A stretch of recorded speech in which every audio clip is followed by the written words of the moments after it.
Welcome students. मैं doctor Sunil Kumar Garg, ABST department, BBD राजकीय महाविद्यालय चिमनपुरा शाहपुरा जयपुर।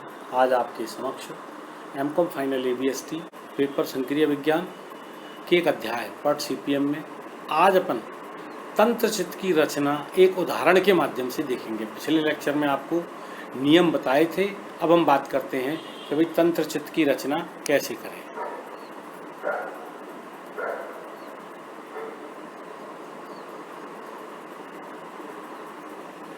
आपके स्क्रीन पर ये एक उदाहरण जो है वह लिखा है, हम इसे एक बार पढ़ते हैं। एक कारखाने के विस्तार हेतु एक नवीन परियोजना को प्रारंभ की जानी है। इस परियोजना को पर्ट विधि से पूरा करने हेतु निम्न सूचनाएं आपको दी गई हैं। ये अवरोध दिए गए हैं। तो जब आपको पिछले व्याख्यान में अवरोधों के बारे में बताया था, तो अवरोध उन सीमाओं को बताते हैं जो किसी भी क्रिया के स्टार्ट होने से पहले कौन सी क्रियाएं पूरी होनी चाहिए। तो उन सीमाओं, उन अवरोधों को जो है यहाँ पर दिया है। तो यहाँ सीधे सीधे इम्पोर्टेंट बात जो है, यहाँ सीधा सीधा क्वेश्चन ना दे करके इन्होंने अवरोधों के रूप में उसको हमें दिया है और देन हमें उसको करना है। नीचे इन्होंने कहा तंत्र चित्र की रचना कीजिए। तो देखें, पहले हम अवरोध पढ़ते हैं। A should be completed before D comma E. तो इम्पॉर्टेंट बात जो है वो यह है यहाँ पर कि भाई डी और ई के शुरू होने से पहले ए का पूरा होना आवश्यक है। क्रिया डी जो है वह ए के बाद शुरू होगी और क्रिया ई जो है वह भी ए के बाद ही शुरू होगी आपकी। फिर आगे अगला अवरोध है B comma D should be completed before start of F. ये सेमीकोलन आ गया, तो मतलब एफ बी और डी पूरा होने के बाद शुरू होगा। आगे सी शुड बी कंप्लीटेड बिफोर जी। तो जी के शुरू होने से पहले सी का पूरा होना आवश्यक है। देन फिर बी डी जी इनका पूरा होना आवश्यक है एच को शुरू करने से पहले, और बी डी एफ जी इनका पूरा होना आवश्यक है आई से पहले। तो इस तरीके से ये इन्होंने चीज़ें दी या अवरोध बताए। अब इन सबको हम अध्ययन करके देखें तो मोटे रूप से यहाँ क्रमिक रूप से हमें क्रियाएं नज़र आती हैं, A B C D E F G H और आई। और अब हमें तंत्र चित्र की रचना अपने को करनी है। तो आप लोग देखें इसके तंत्र चित्र की रचना अपन कैसे करेंगे। देखिए, सबसे पहले हमने इन क्रियाओं का नाम लिख दिया, सीधा सा है भाई ए है और लास्ट में आई है। तो क्रियाएं हम सॉल्यूशन करने से पहले, सॉल्यूशन करते हैं सबसे पहले क्रियाओं का नाम हमने स्पष्ट रूप से लिख दिया। तो ये हमने लिख दिया A B C D E F G H I. अब जो अवरोध इन्होंने दिए थे उन अवरोधों को पूर्ववर्ती क्रियाओं के रूप में हमने नीचे दर्शाया। इन्होंने कहा पहला कि ए पूरा होना चाहिए डी कॉमा ई। तो डी और ई को शुरू करने से पहले ए पूरा होना चाहिए। तो हमने यहाँ क्रिया डी क्रिया, नीचे आप देखें यहाँ डी क्रिया, डी से पहले हमने डी की पूर्ववर्ती क्रिया कौन सी होगी ए, ई की पूर्ववर्ती क्रिया कौन सी है ए। इसके बाद इन्होंने कहा एफ तब तक शुरू नहीं हो सकता जब तक बी और डी पूरा नहीं हो जाए। तो ये दो क्रियाओं का पूरा होना जरूरी है। तो इसलिए इस एक एफ क्रिया से पहले हमने बी कॉमा डी दोनों लिख दिए। सी क्रिया का पूरा होना आवश्यक है जी को शुरू करने से पहले। तो जी के नीचे हमने यहाँ पर ये सी लिख दिया। देन इसके बाद एच से पहले किनका पूरा होना आवश्यक है बी डी जी। तो क्रिया एच इसके नीचे लिख दिया बी डी और जी। और देन आई के लिए 4 दे रखे हैं बी डी एफ जी। तो हमने ये क्वेश्चन फिगर से हमने अपने तरीके से यहाँ अरेंज कर दिया। तो ये D E F G H और आई इनकी पूर्ववर्ती क्रिया क्या हैं, कौन सी होंगी, ये तो इन्होंने अवरोधों के रूप में हमें क्वेश्चन में दे रखी, हमने लिख दी तदनुसार। लेकिन ए बी और सी इनके बारे में कुछ नहीं लिखा है कि इनकी पूर्ववर्ती क्रियाएं कौन सी हैं। तो इसका मतलब इनकी कोई पूर्ववर्ती क्रिया नहीं है, इसलिए हमने ए बी सी के नीचे डैश डैश डैश लगा लिया। अब इसका मतलब ये कि जब किसी क्रिया की कोई पूर्ववर्ती क्रिया नहीं है, एक क्रिया हो ऐसी या एक से ज़्यादा हो। तो इसका मतलब ये हुआ कि जब आप तंत्र चित्र बनाएंगे तो उस समय पहली घटना, जो पहला नोड बनाएंगे, तो ये पहली 3 क्रिया इस क्वेश्चन में ए बी सी उस पहले नोड से ही शुरू होंगी, क्योंकि वो पहली घटना है, उससे पहली कोई क्रिया है नहीं। और यही हमारा क्वेश्चन कह रहा है, दिए हुए अवरोध यही कह रहे हैं आपको कि भाई ए बी सी की कोई पूर्ववर्ती क्रिया नहीं है। जब किसी क्रिया की कोई पूर्ववर्ती क्रिया नहीं है, इसका मतलब वो घटना जो है वो पहले नोड से शुरू होगी, या क्रियाएं हैं तो शुरू होंगी। आइए अपन आगे बात करते हैं।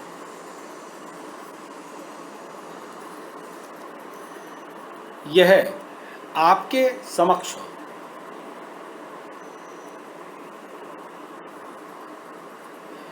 ये आपको हमने एक चित्र जो है यहाँ बनाया हुआ है। इस चित्र को चूंकि अब आप वीडियो में आप इसको समझ रहे हैं और बहुत कम समय में हम अपनी बात कहना चाह रहे हैं। जनरली जब हम चित्र बनाते हैं तो हम जनरली ए बी सी बनाते हैं। जब आप ए बी सी, ए को ऊपर रखेंगे, बी को नीचे, सी को और ऐसे, तो हो सकता है कि इस क्रियाओं का लॉजिक क्रम नहीं बैठे।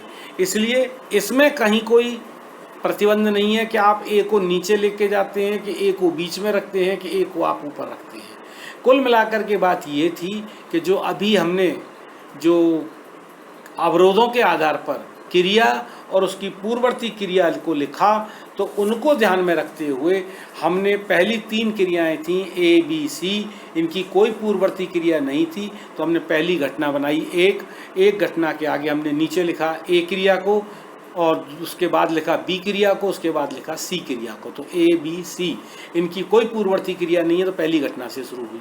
इसके बाद अगला अवरोध जो आपको आधार पर दिखाया था, फिर आया डी। डी कहाँ से शुरू हो रहा है? ए से। और ई भी कहाँ से शुरू हो रहा है? ए से। तो हमने ए क्रिया, जो कि अब हमने इसमें अपने अंकन कर दिया, घटनाओं को हमने कहा संख्याओं के द्वारा, क्रमों के द्वारा हम प्रदर्शित करते हैं, तो हमने 1 दे दिया। तो दूसरा हमने नोड नीचे दिया, दूसरा ये 2।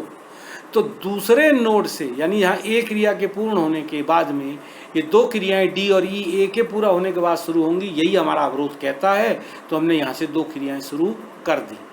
तो ये डी और ई। इसके बाद आती है क्रिया एफ। एफ क्रिया की प्रोसीडिंग एक्टिविटी जो आपको दे रखी है, जो हमने निकाली, जो हमने पूर्ववर्ती क्रिया के रूप में लिखी, वह है बी और डी। तो लिहाजा हम इनको ध्यान में रखते हुए, अवरोधों को ध्यान में रखते हुए, हमने डी क्रिया को ऊपर रखते हुए बी और डी को एक नोड पे मिलाया। क्योंकि हमारा अवरोध ये कहता है कि भाई एफ वहाँ से शुरू होगी जहाँ बी और डी मिलती हैं, और बी और डी को मिलाना जरूरी है। तो इसलिए हमने तीसरी घटना पर बी और डी को मिला दिया, और ई क्रिया को हमने नीचे रखा। देन उसके बाद में आता है जी। जी शुरू होता है सी से। तो ऊपर बी के ऊपर जो सी घटना थी, जहाँ सी घटना पूरी हो रही है, चौथे जो सी क्रिया है, चौथी घटना चौथे नोड पर पूरी हो रही है, लिहाजा हमने वहाँ से उससे आगे शुरू कर दी हमने जी। अब इसके बाद फिर वो कहते हैं कि जहाँ बी डी और जी मिलती है वहाँ से एच शुरू होगी। बी डी और जी जहाँ मिलती है। अब आप देखिए कि जी एक्टिविटी का, जी क्रिया का जो शीर्ष नोड है वो 5 है। शीर्ष नोड 5 है। अगर 5वें नोड पे देखें, व्यवहार में जब आप चित्र बनाएंगे, अभी तो आप बना बनाया चित्र देख रहे हैं, तो इसमें हमने डमी क्रिया बना रखी है, लेकिन 1 मिनट के लिए भूल जाएं तो भाई जी के आगे आपने 5वां नोड डाल रखा है, वहाँ पर नीचे कुछ है नहीं, तो 3 से और 5 के बीच में तो खाली है चित्र। अब बी डी तो नीचे पड़ी है, जी ऊपर पड़ी है, और अगली क्रिया जो हमारी एच है वह शुरू होनी है बी डी और जी से। कैसे शुरू होगी भाई? कैसे शुरू करेंगे? तो लिहाजा हमने जहाँ से बी और डी मिलती है उनसे एक डमी रेखा खींची हमने, और इसको जी तक ले आए। तो बी और डी का मिलान बिंदु जी के साथ मिल गया यहाँ पर आकर के 5वीं घटना पर। तो अब ये बिंदु हो गया बी डी जी का मिलन। तो इस जगह से हमने अगली घटना जो है वो एच शुरू कर दी। तो बी और डी और जी जहाँ मिल रही थी वहाँ से हमने एच शुरू कर दी। फिर वो आगे कहते हैं आई, कि भाई आई घटना जो है वो बी डी एफ जी। तो बी डी जी का मिलन तो ऊपर 5वें पर हो रहा है, बी डी और जी का मिलान तो 5वीं घटना पर हो रहा है। अब वो कराया क्या, उसको ऐप के साथ मिलाना है। कैसे मिलाएंगे, हमने कहा गोल तो घुमा नहीं सकते इसको, लिहाजा हमने कहा उस मिलन बिंदु से फिर हमने एक दूसरी डमी रेखा का प्रयोग किया और उस डमी रेखा को लाके हमने वहाँ मिलाया जहाँ एफ एक्टिविटी पूर्ण हो रही है और एफ घटना पूर्ण हो रही है 6वीं, एफ क्रिया जो है वह पूर्ण हो रही है 6वीं घटना पर, 6ठी घटना पर 6 नोड पर। तो ये BDG के मिलन बिंदु को हमने डमी एक्टिविटी से एफ के पूरा होने शीर्ष एफ की शीर्ष घटना पर मिला दिया। तो ये हो गया BDGF और यहाँ से हमने शुरू कर दी आई। तो अब चूंकि इसके बाद क्वेश्चन खत्म हो गया, तो हमने एक नियम अभी आपको बताया था कि किसी भी चित्र में कोई भी चित्र किसी एक घटना से शुरू होगा और लास्ट में जाके एक घटना पर पूरा होगा। अब चूंकि इन दोनों को H क्रिया बताई, I क्रिया बताई और बताने को इन्होंने E क्रिया ही बताई, लेकिन ये नहीं कहा इसके बाद इनकी क्रियाएं कौन सी हैं। जब बात की आगे की कोई क्रिया नहीं है तो हमने एक बिंदु मान लिया कि भाई ये लास्ट की घटना 7वीं है और ये सबसे तीनों घटनाएं जो है 7वें बिंदु पर आकर के पूर्ण हो जाती हैं। तो इस तरीके से यह एक तंत्र चित्र हमने बनाया। अब इस चित्र को क्वेश्चन में दी गई क्रियाओं के नाम के हिसाब से ABCDEFGHI तक लेकर के बना दिया। अब इनको हम अगर संकेतक के रूप में घटनाओं के रूप में दिखाएं तो इनको ऐसे दिखा सकते हैं कि नीचे हमने नाम लिख दिया क्रिया का ABCDEFE, ई के बाद एक डमी हमने ले रखी है, फिर FG और ये आपका HI। तो क्रिया ए कौन सी घटना से शुरू हो रही है, 1 से 2। तो हमने लिख दिया एक्टिविटी 1 से 2 और इस क्रिया का नाम है, हम संकेतक के रूप में दिखाएं तो 1 से 2 भी कह सकते हैं और वैसे इसके नाम से दिखाएं तो ए क्रिया हो गई। 1 से 3 ये तो संकेतक के रूप में इसका नाम क्या है, बी एक्टिविटी, चित्र से ले रहे हैं। 1 से 4 क्रिया नाम क्या है, सी, तो 1 से 4 सी। फिर बात आती है आपके 2 से 3 नाम है क्रिया का डी, चित्र में ऊपर देख लें, नीचे हम उसे संकेतक के रूप में दिखा रहे हैं। एक क्रिया डी के बाद ई, 2 से 7, तो 2 से 7 में हमने दिखा दिया ई। इसके बाद में बात आती है 3 से क्रिया दिखा रहे हैं हम 5, 3 से 5, तो 3 से 5 इस क्रिया को हमने लिख दिया, इसलिए इसका नाम क्या है, डमी एक्टिविटी है। एक दिखा रहे हैं हम 3 से 6, इस क्रिया का नाम है एफ, हमने एफ लिख दिया। ऊपर 4 से 5, 4 से 5 को अगर आप ऊपर देखेंगे, 4 से 5 का नाम आप देखिए जी है, तो हमने यहाँ लिख दिया जी। फिर 5 से 6, 5 से 6 की जो एक्टिविटी है वो डमी है, तो हमने डमी लिख दी। एक ऊपर बना रहे हैं 5 से 7, इसका नाम है एच, और एक हो गई 6 से 7, इसका नाम हो गया आई, और 2 से 7 हम पहले दिखा चुके थे ई एक्टिविटी को। और इस तरह से पहली घटना से शुरू होकर के 7वीं घटना पर जा कर के ये सारी एक्टिविटी ए से लेकर के आई तक की इस प्रकार से चित्र में बन जाएंगी। ध्यान रखें, जब आप शुरू में अभ्यास करें या परीक्षा में भी जब भी आप तंत्र चित्र आप बनाएं, कच्ची पेंसिल रबड़ के साथ लेके बनाएं, ताकि कोई भी घटना, कोई भी क्रिया को ऊपर नीचे आपको करना पड़े तो आप आसानी से कर सकें, चित्र में कोई काट छांट नहीं हो। और एक बार दिए हुए प्रश्न की जो भी सूचनाएं हैं, अवरोधों को, उनको 2 बार चेक कर लें। जब आप संतुष्ट हो जाएं तो ही वो चित्र आपका फाइनल होगा। आशा करता हूँ तंत्र चित्र की रचना समझ में आई होगी आपकी। धन्यवाद।